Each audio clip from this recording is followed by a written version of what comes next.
Slogan dari Martin Luther adalah, hapuskan misa, hancurkan gereja. Santo Alfonsus berkata, tanda kutip, iblis selalu telah mencoba dengan menggunakan para bidah untuk merampas misa dari dunia, yang membuat mereka menjadi pendahulu antikristus yang terutama akan mencoba untuk menghapuskan dan akan berhasil menghapuskan kurban suci dari misa sebagai sebuah hukuman atas dosa-dosa manusia sesuai dengan nubuat Daniel. Dan ia diberikan kekuatan untuk melawan korban sehari-hari. Kutip tutup. Di dalam video ini, kami akan membuktikan bahwa misa baru atau misa Novus Ordo tidaklah Katolik, melainkan suatu hal yang nista, memalukan, suatu hal yang menghina Tuhan, dan secara pasti tidak valid. Misa tradisional berbahasa Latin yang merupakan pemujaan terkudus dari ritus Roma Gereja Katolik dikodifikasikan oleh Paus Santo Pius V di dalam surat bulannya Quo Primum pada tahun 1570. Paus Santo Pius V berkata di dalam Quo Primum, tanda kutip, adalah suatu hal yang tidak sah mulai sekarang dan selama-lamanya di seluruh dunia Kristiani untuk menyanyikan atau membaca misa menurut formula apapun selain misal yang kami terbitkan. Kutip tutup. Paus Santo Pius V lalu berkata, tanda kutip, konstitusi ini tidak akan pernah dapat dibatalkan ataupun diubah, tetapi tetap valid selamanya dan memiliki kekuatan hukum. Dan jika bagaimanapun, seseorang pun berani melakukan suatu tindakan pun yang bertentangan dengan perintah kami ini yang diwariskan untuk selamanya, hendaknya ia mengetahui bahwa ia telah mendapatkan murka dari Allah yang Maha Kuasa dan dari rasul-rasul yang terberkati, Petrus dan Paulus. Kutip tutup. Pada tahun 1969, Paulus VI menggantikan misa tradisional berbahasa Latin di dalam gereja-gereja Vatikan II dengan rekayasanya sendiri, yaitu misa baru atau Novus Ordo. Sejak saat itu, dunia telah melihat hal-hal berikut di dalam gereja-gereja Vatikan II yang menyelenggarakan misa baru atau Novus Ordo. Dunia telah melihat misa-misa badut, di mana sang tanda kutip imam berdandan sebagai badut, sebagai ejekan terang-terangan kepada Allah. Dunia telah melihat seorang imam berpakaian seperti Dracula, dengan kaos sepak bola disertai para pemandu sorak. Seorang imam mengenakan keju di atas kepalanya. Telah diselenggarakan misa disco, pertunjukan gimnastik pada saat misa baru, misa balon, misa karnaval, misa telanjang, di mana orang-orang yang berpakaian sangat minim atau telanjang berpartisipasi. Dunia telah melihat misa juggling, di mana seorang juggler beraksi pada saat misa baru.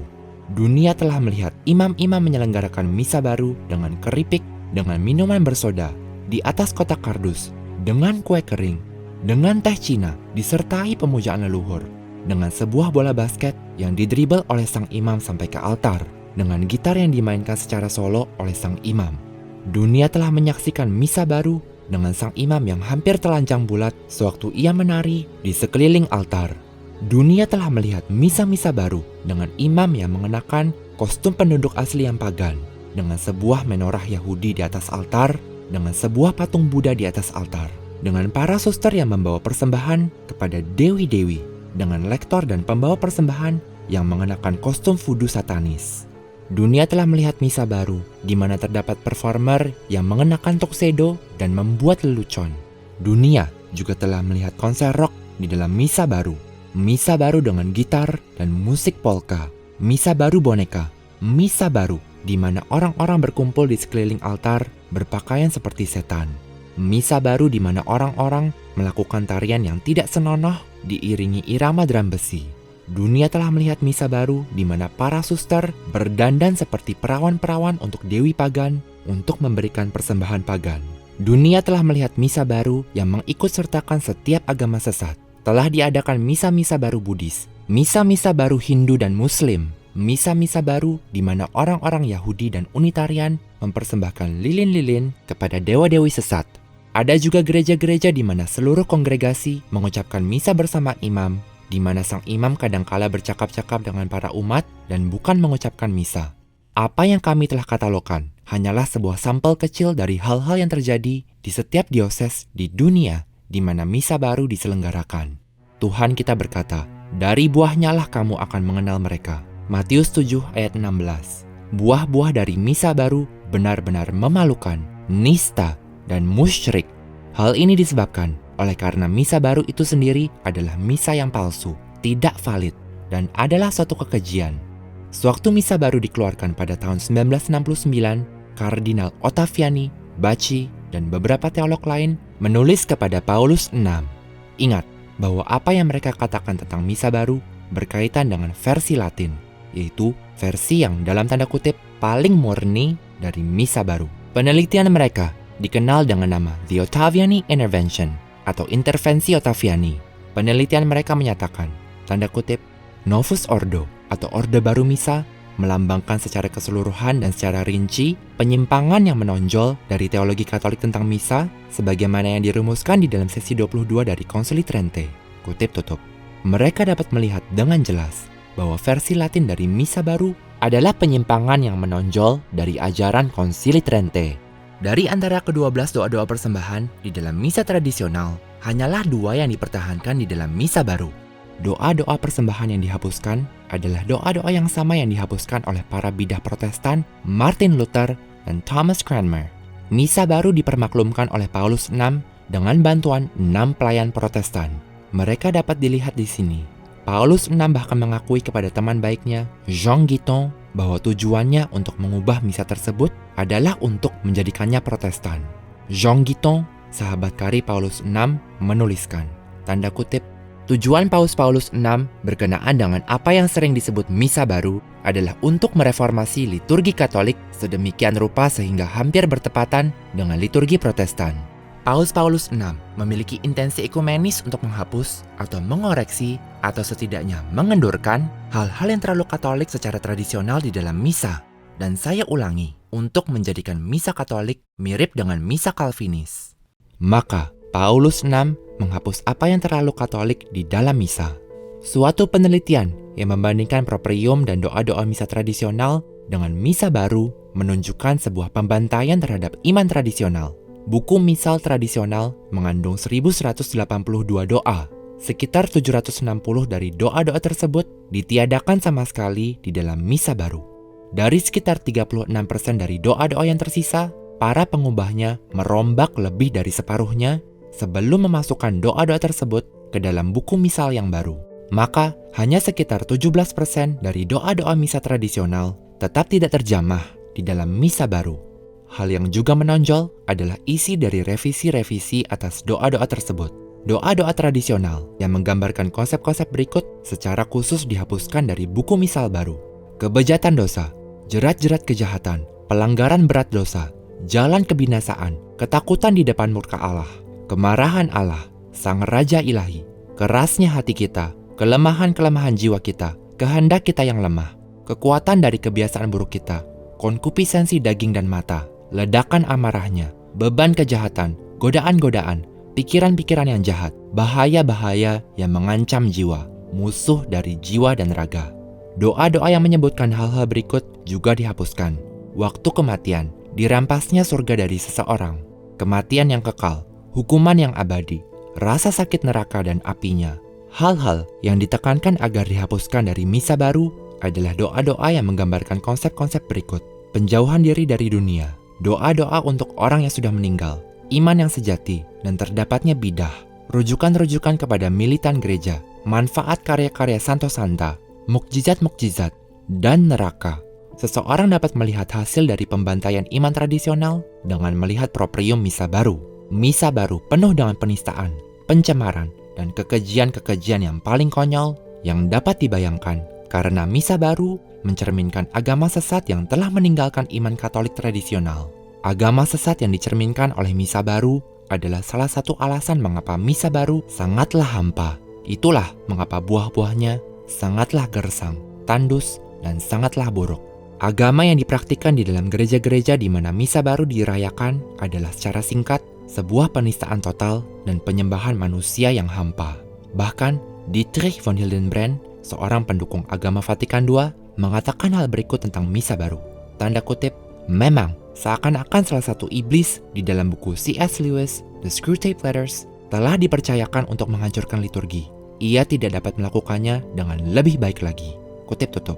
Kecuali satu gerakan berlutut oleh imam setelah konsekrasi, dapat dikatakan bahwa setiap tanda penghormatan untuk tubuh dan darah Kristus yang mencirikan misa tradisional telah dihapuskan atau dibuat tidak wajib untuk misa baru. Cawan-cawan suci tidak perlu lagi disepuh emas jika tidak terbuat dari logam berharga. Cawan-cawan suci yang tadinya hanya boleh disentuh oleh tangan-tangan imam yang telah diurapi, sekarang dipegang oleh semua orang.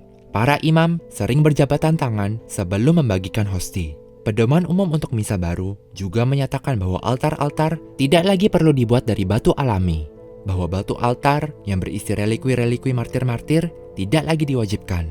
Hanya satu kain saja yang diwajibkan di atas altar. Bahkan tidak diperlukan di atas altar satu salib atau lilin pun.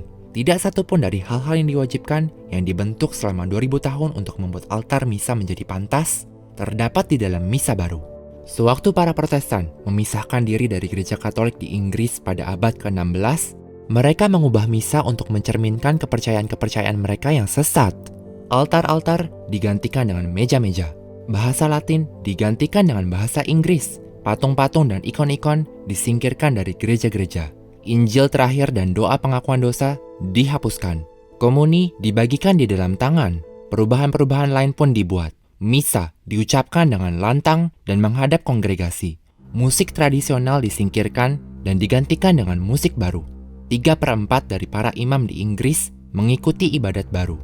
Tetapi hal inilah yang persis terjadi pada tahun 1969.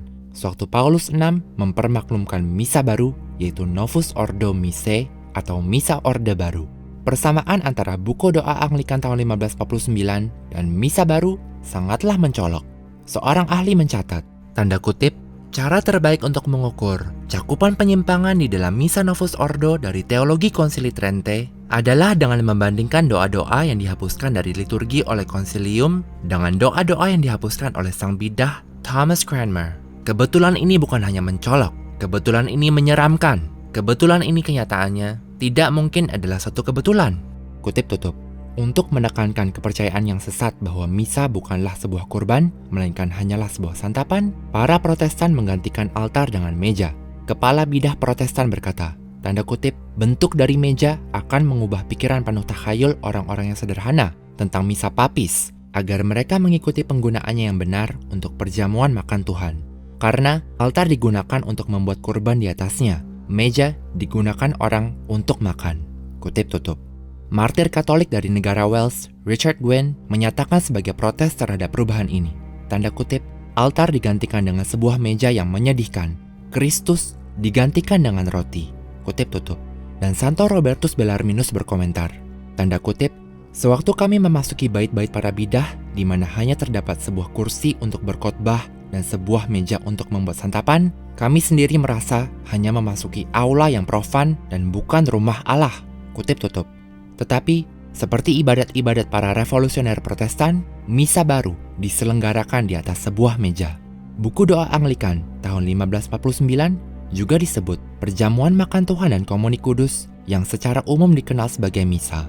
Judul ini menekankan kepercayaan Protestan bahwa misa hanyalah sebuah santapan, makanan, dan bukan pengorbanan. Pedoman umum untuk misa baru yang dipermaklumkan oleh Paulus VI memiliki judul yang persis sama. Judulnya adalah tanda kutip Perjamuan Makan Tuhan atau Misa.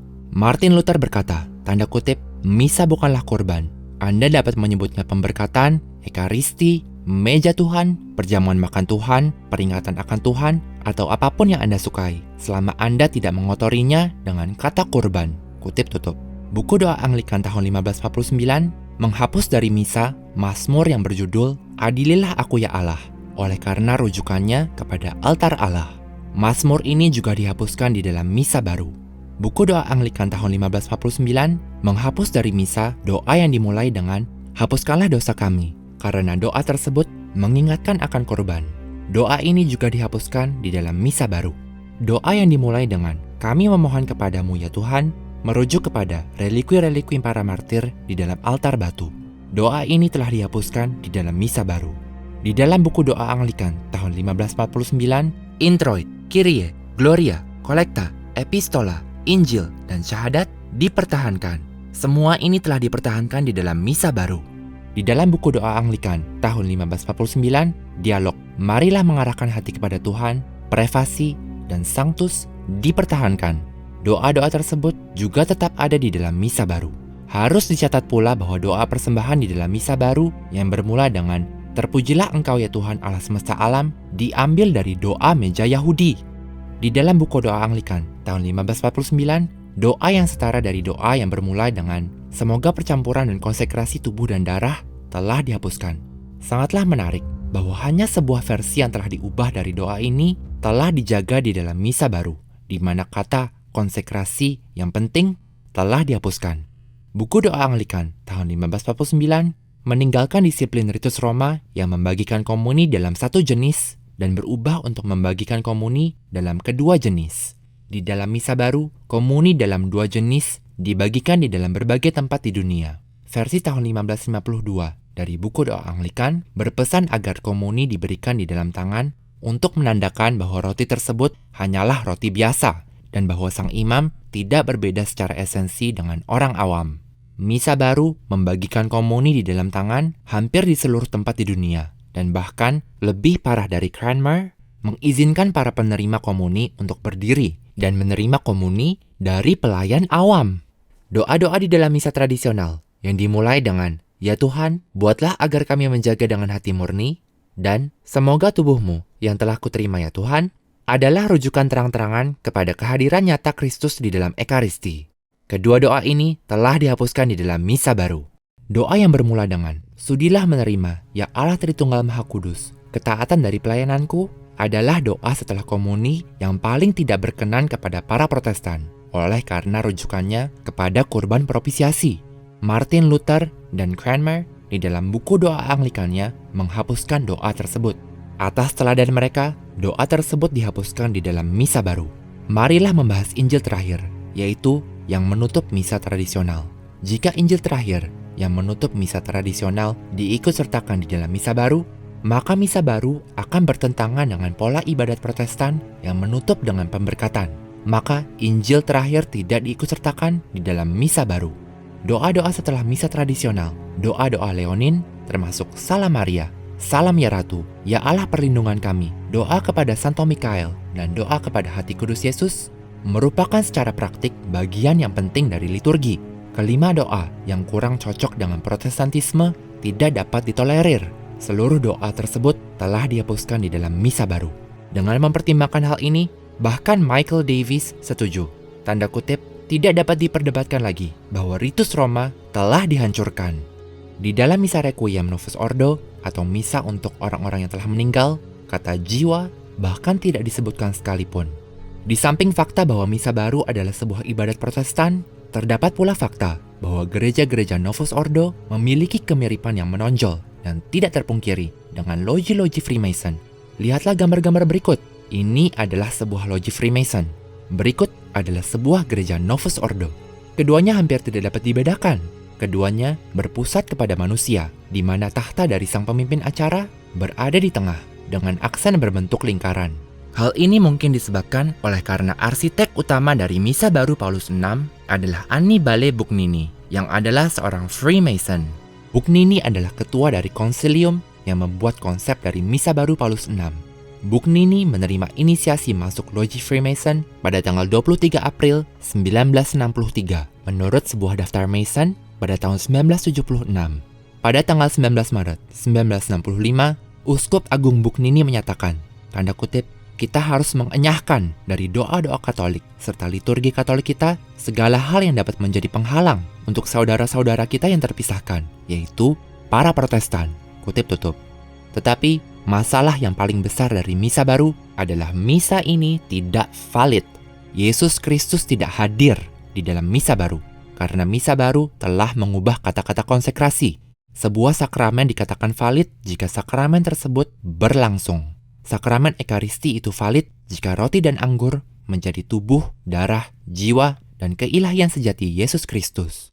Sebuah sakramen yang valid memerlukan adanya materi, formula, pelayan, dan intensi yang diwajibkan.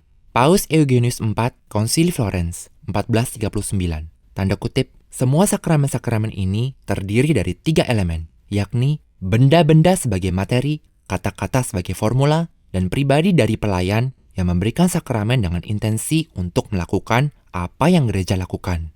Jika tidak terdapat salah satu dari elemen-elemen ini, sakramen tersebut tidak terlaksana, kutip tutup. Masalah dari validitas misa baru berkaitan dengan formulanya, yakni kata-kata yang diperlukan untuk melaksanakan sakramen Ekaristi. Formula yang diperlukan untuk melaksanakan Ekaristi di dalam ritus Roma telah dideklarasikan oleh Paus Eugenius IV di dalam Konsili Florence. Paus Eugenius IV, Konsili Florence 1441, tanda kutip, Gereja Roma yang kudus, yang diteguhkan oleh doktrin dan otoritas Rasul-Rasul Petrus dan Paulus, di dalam konsekrasi tubuh Tuhan menggunakan formula ini. Sebab, inilah tubuhku, di dalam konsekrasi darahnya. Sebab, inilah piala darahku, darah perjanjian baru dan kekal. Misteri iman yang akan ditumpahkan bagimu dan bagi banyak orang demi pengampunan dosa. Kutip tutup. Di dalam dekret dari Paus Santo Pius V, De Defectibus, kita menemukan kata-kata yang sama yang diulangi.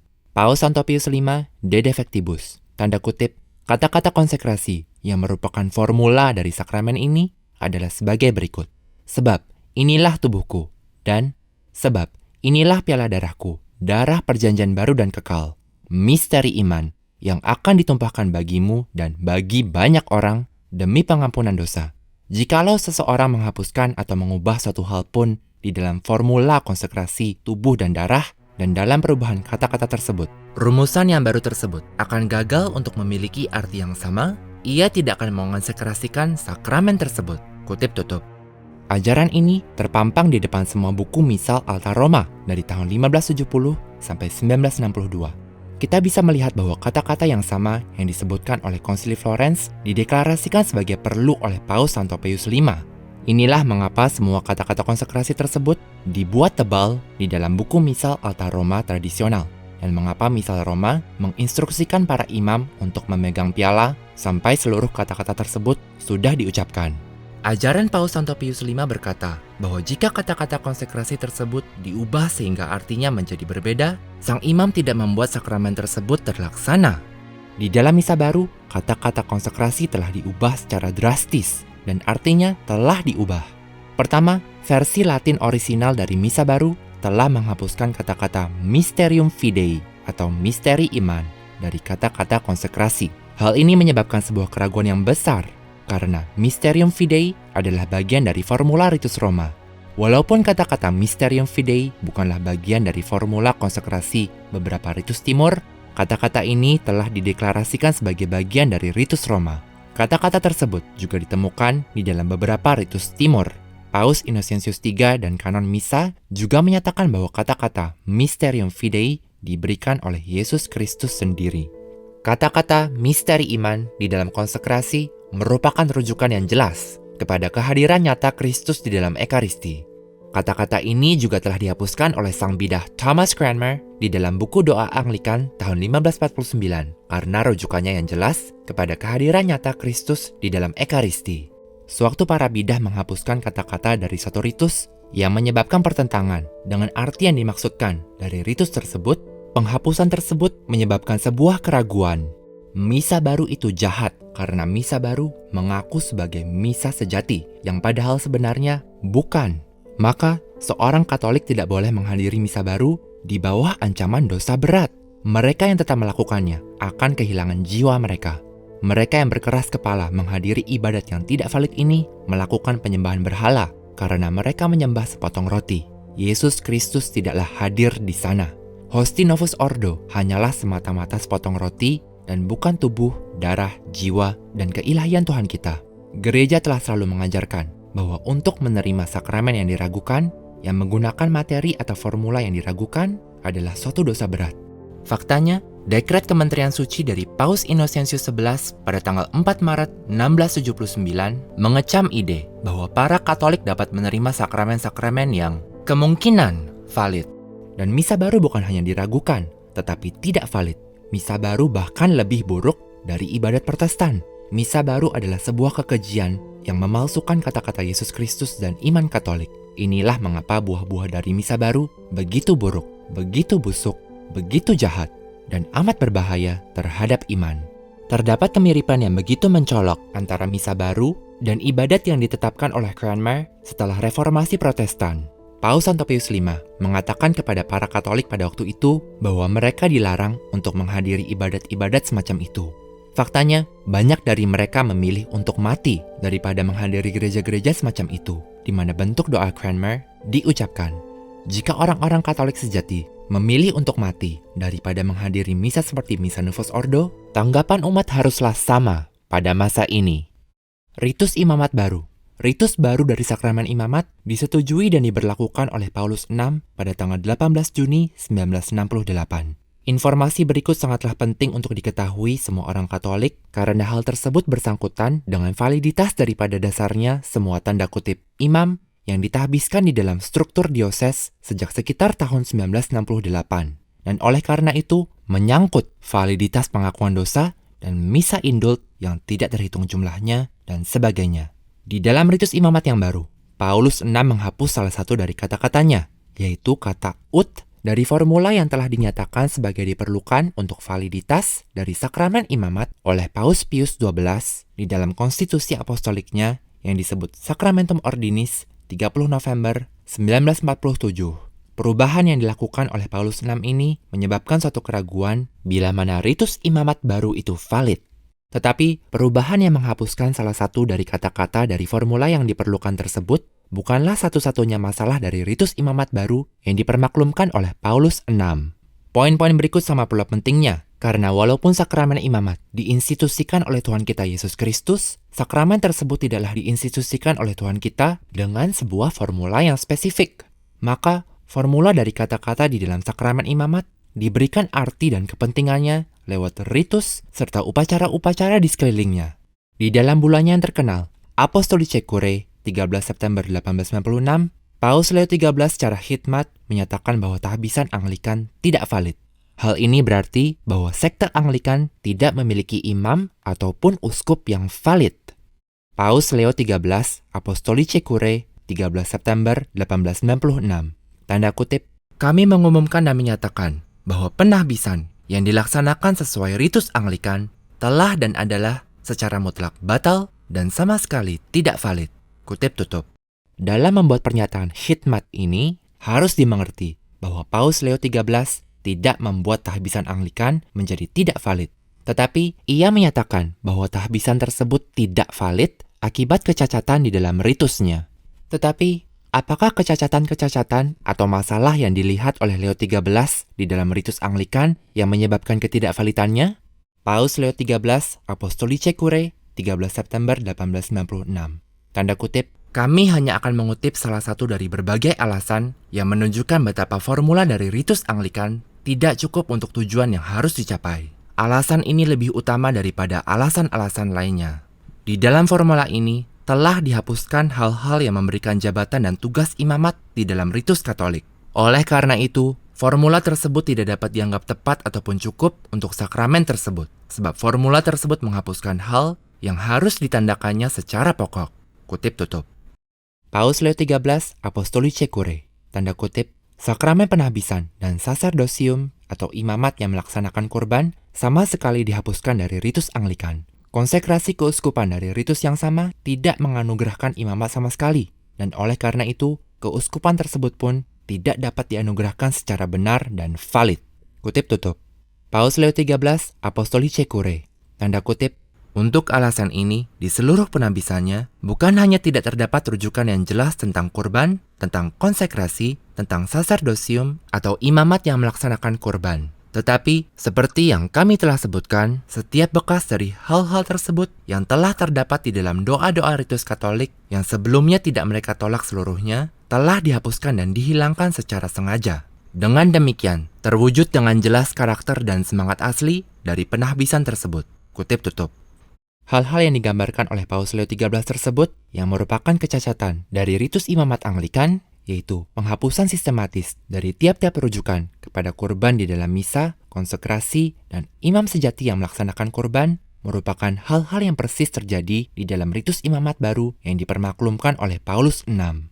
Di dalam bukunya, The Order of Melchizedek atau Ordo Melchizedek, Michael Davis terpaksa mengakui hal berikut. Setiap doa di dalam ritus tradisional imamat yang menyatakan secara khusus peran pokok seorang imam sebagai seorang manusia yang ditahbiskan untuk mempersembahkan kurban propisiasi untuk orang yang hidup dan yang mati telah dihapuskan dari ritus baru Paulus VI. Di dalam kebanyakan kasus, doa-doa ini merupakan doa-doa yang persis dihapuskan oleh para reformer Protestan. Atau jika bukan doa yang persis sama, terdapat paralel-paralel yang jelas. Kutip tutup.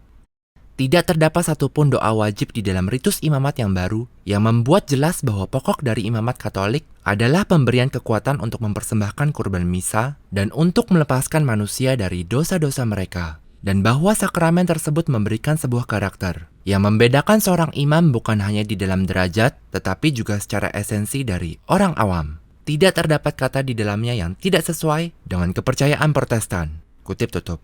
Para Protestan juga dikonsultasikan di dalam pembuatan rumusan ritus imamat baru. Berikut adalah beberapa dari doa-doa dan upacara-upacara spesifik yang menandakan sifat sejati dari imamat di dalam ritus tradisional yang telah secara khusus dihapuskan dari ritus imamat baru dari Paulus VI. Di dalam ritus tradisional, sang uskup berbicara kepada para calon tahbisan dan berkata, tanda kutip, sebab adalah tugas seorang imam untuk mempersembahkan kurban, memberkati, memimpin, berkhotbah, dan membaptis. Kutip tutup. Teguran ini telah dihapuskan. Kemudian, sang uskup mengucapkan doa berikut, tanda kutip, mereka ditugaskan untuk mengubah dengan berkat yang tidak bernoda demi umat-umatmu, roti dan anggur menjadi tubuh dan darah putramu. Kutip tutup. Doa ini telah dihapuskan. Di dalam ritus tradisional, sang uskup lalu menyanyikan suatu doa. Sambil mengurapi setiap calon imam, ia berkata, tanda kutip, sudilah Tuhan untuk menyucikan dan menguduskan tangan-tangan ini lewat urapan ini dan berkat kami, agar apapun yang mereka berkati menjadi terberkati, dan apapun yang mereka sucikan menjadi suci dan kudus di dalam nama Tuhan kami, Yesus Kristus. Kutip tutup. Doa ini telah dihapuskan, dan doa ini begitu penting, sampai bahkan disebutkan oleh Pius XII di dalam ensiklik Mediator Dei nomor 43. Tanda kutip, mereka sendirilah para imam yang telah ditandai dengan tanda yang tak terhapuskan, yang menyelaraskan mereka kepada Kristus Sang Imam, dan bahwa tangan-tangan mereka sendirilah yang telah dikuduskan, agar apapun yang mereka berkati menjadi terberkati, dan apapun yang mereka sucikan menjadi suci dan kudus di dalam nama Tuhan kami, Yesus Kristus. Kutip tutup. Perhatikan bahwa sewaktu Pius XII berbicara tentang bagaimana para imam telah ditandai dalam tahbisan, ia merujuk kepada doa yang sangat penting ini yang secara khusus dihapuskan oleh Paulus VI di dalam ritus barunya di tahun 1968. Segera setelah doa ini, di dalam ritus tradisional, sang uskup berkata kepada calon imam, tanda kutip, terimalah kekuatan untuk mempersembahkan kurban kepada Allah dan untuk menyelenggarakan misa untuk orang-orang yang hidup dan yang mati dalam nama Tuhan. Kutip tutup. Doa yang begitu penting ini telah dihapuskan di dalam ritus baru. Pada akhir penahbisan, sang uskup menumpangkan kedua tangan di atas kepala setiap calon tahbisan dan berkata, tanda kutip, terimalah Roh Kudus. Jikalau kamu mengampuni dosa orang, dosanya diampuni. Dan jikalau kamu menyatakan dosa orang tetap ada, dosanya tetap ada. Kutip tutup. Upacara dan doa ini telah dihapuskan. Akhirnya, sebelum menyelesaikan misa, sang uskup memberikan sebuah berkat. Tanda kutip, berkat Allah yang Maha Kuasa, Bapa, Putra, dan Roh Kudus turun di atas kalian dan membuat kalian terberkati di dalam orde imamat, menyanggupkan kalian untuk mempersembahkan kurban propisiasi untuk dosa-dosa para umat kepada Allah yang Maha Kuasa. Kutip tutup. Berkat ini telah dihapuskan. Kesimpulan, sangatlah jelas dari fakta-fakta tersebut bahwa sama sekali tidak terdapat intensi di dalam ritus baru untuk menahbiskan imam sejati yang melaksanakan kurban. Setiap rujukan wajib kepada imamat yang melaksanakan kurban telah secara disengaja dihapuskan, sama seperti di dalam ritus Anglikan yang telah dinyatakan tidak valid untuk alasan tersebut oleh Paus Leo XIII. Maka, kata-kata yang dinyatakan oleh Paus Leo XIII berikut tentang ritus Anglikan dapat diterapkan secara persis kepada ritus baru Paulus VI. Paus Leo XIII, Apostolicae Curae, 13 September 1896. Tanda kutip. Untuk alasan ini, di seluruh penahbisannya, bukan hanya tidak terdapat rujukan yang jelas tentang kurban, tentang konsekrasi, tentang saserdosium, atau imamat yang melaksanakan kurban.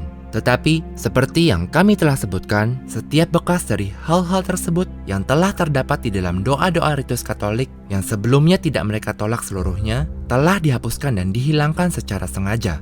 Kutip tutup. Deskripsi ini menggambarkan persis ritus imamat baru. Dapatkah seseorang menggugat fakta ini? Tidak. Untuk melakukannya, seseorang akan bersaksi dusta. Ritus imamat baru secara spesifik menghapuskan imamat yang melaksanakan kurban. Intensi yang dimiliki ritus imamat baru, oleh karena itu, bertentangan dengan intensi gereja dan tidaklah valid. Penting pula untuk dicatat bahwa sambil menciptakan ritus Anglikan yang tidak valid, Cranmer menghapuskan subdiakonat dan ordo-ordo minor dan menggantikan mereka dengan pelayanan 3 derajat, uskup, imam, dan diakon. Hal ini juga dilakukan secara persis oleh Paulus VI. Kesimpulan, hal ini berarti bahwa semua pengakuan dosa untuk dosa-dosa berat dalam sakramen tobat kepada tanda kutip imam-imam yang ditahbiskan di dalam ritus imamat baru 18 Juni 1968 dari Gereja Vatikan II harus dilakukan kembali kepada imam yang ditahbiskan secara valid yang ditahbiskan di dalam ritus penahbisan tradisional oleh seorang uskup yang dikonsekrasikan di dalam ritus konsekrasi uskup tradisional. Jika seseorang tidak dapat mengingat dosa-dosa mana yang diakui kepada tanda kutip imam-imam ritus baru dan yang telah diampuni oleh seorang imam yang ditahbiskan di dalam ritus tradisional, seorang Katolik harus membuat sebuah pengakuan dosa umum dan menyebutkan semua dosa berat jikalau ada yang mungkin telah diakui kepada seorang tanda kutip imam yang ditahbiskan di dalam ritus Paulus VI, ritus baru. Hal ini juga tentunya berarti bahwa tanpa perlu mempertimbangkan masalah-masalah di dalam Misa Novus Ordo yang membuatnya tidak valid, misa baru tersebut tentunya tidak valid jika diselenggarakan oleh seorang tanda kutip imam pun yang ditahbiskan di dalam ritus imamat baru. Ritus baru konsekrasi uskup. Sekarang saya akan membahas secara singkat ritus baru konsekrasi uskup yang direkayasa oleh Paulus VI. Hal ini juga sangatlah penting karena kelompok-kelompok seperti Fraternity of Saint Peter atau Serikat Santo Petrus dan Institute of Christ the King dan Society of Saint John menahbiskan para calon imam di dalam ritus imamat tradisional, tetapi banyak kali menggunakan tanda kutip uskup-uskup yang dijadikan tanda kutip uskup-uskup di dalam ritus baru konsekrasi uskup. Terdapat perbedaan mendasar yang amat besar antara formula di dalam ritus baru Paulus VI untuk konsekrasi uskup dengan formula yang dinyatakan sebagai diperlukan untuk validitas oleh Paus Pius XII di dalam Sacramentum Ordinis. Kedua formula ini hanya memiliki satu hal yang sama, kata et yang berarti dan. Di dalam ritus baru konsekrasi uskup, pada dasarnya setiap rujukan kepada pengertian yang secara khusus Katolik tentang keuskupan telah dihapuskan sama seperti di dalam ritus imamat baru. Bahkan, tidak terdapat satupun pernyataan yang tidak ambigu tentang hasil yang dimaksudkan dari sakramen konsekrasi uskup. Di dalam ritus konsekrasi tradisional, sang konsekrator menasihati sang calon uskup di dalam panduan-panduan berikut. Tanda kutip, seorang uskup menghakimi, menginterpretasikan, mengonsekrasikan, menahbiskan, mempersembahkan, membaptis, dan menguatkan. Kutip tutup. Ini telah dihapuskan di dalam ritus baru. Di dalam ritus tradisional, sang calon uskup diminta untuk mengonfirmasikan kepercayaannya akan setiap artikel syahadat. Ini telah dihapuskan di dalam ritus baru. Di dalam ritus tradisional, sang calon uskup diminta agar ia, tanda kutip, menganatemakan setiap bidah yang akan muncul melawan gereja Katolik yang kudus. Ini telah dihapuskan di dalam ritus baru. Di dalam ritus tradisional, fungsi-fungsi seorang uskup sekali lagi disebutkan secara khusus di dalam kata-kata ini. Tanda kutip, jikalau ia menyatakan dosa seseorang tetap ada, hendaknya dosanya tetap ada, dan sudilah engkau mengampuni dosa-dosa orang yang ia ampuni. Berikanlah kepadanya, ya Tuhan, sebuah tahta keuskupan. Kutip tutup. Seluruh doa ini telah dihapuskan di dalam ritus baru. Kesimpulan, ritus baru konsekrasi uskup Paulus VI memiliki sebuah formula yang berbeda secara radikal dari yang dinyatakan oleh Pius XII sebagai diwajibkan untuk validitas. Maka, ritus baru konsekrasi uskup tidak dapat dianggap valid. Semua tanda kutip imam yang ditahbiskan oleh tanda kutip uskup-uskup yang dikonsekrasikan di dalam ritus ini, walaupun dengan menggunakan ritus penahbisan tradisional seperti kebanyakan imam Fraternity of Saint Peter, Institute of Christ the King, dan sebagainya, tidak dapat dianggap sebagai imam yang valid. Ritus Krisma Baru. Orde Krisma Baru dipermaklumkan pada tanggal 15 Agustus 1971. Formula tradisional Krisma telah diubah secara mendasar dan materi Krisma juga telah diubah. Di dalam ritus Krisma Baru Paulus VI, tradisi penumpangan tangan telah dihapuskan dan minyak sayur yang lain dapat menggantikan minyak zaitun yang digunakan dalam ritus tradisional. Di dalam Perjanjian Baru, penumpangan tangan selalu hadir di dalam Krisma. Lihatlah juga Kisah Para Rasul 8 ayat 17 dan Kisah Para Rasul 19 ayat 6. Tetapi tidak ada penumpangan tangan di dalam ritus Krisma yang baru. Hal ini telah dihapuskan. Hal ini sendiri membuat ritus Krisma baru Paulus VI sangat diragukan. Kesimpulan, validitas sakramen Krisma yang baru sangat diragukan dengan mempertimbangkan seluruh perubahan yang terjadi. Pengurapan terakhir. Ritus pengurapan terakhir yang baru dipermaklumkan oleh Paulus VI pada tanggal 30 November 1972. Materi di dalam ritus baru tersebut telah diubah. Di sepanjang sejarah gereja, minyak zaitun adalah materi dari sakramen pengurapan terakhir. Bagaimanapun, di dalam ritus baru, minyak sayur apapun dapat digunakan untuk menggantikan minyak zaitun. Pemberkatan di dalam ritus ini telah diubah. Roh Kudus tidak lagi dipanggil di dalam ritus baru. Formula tradisional dari sakramen tersebut juga telah diubah dan sekarang tidak lagi mengandung rujukan yang tidak ambigu kepada pengampunan dosa.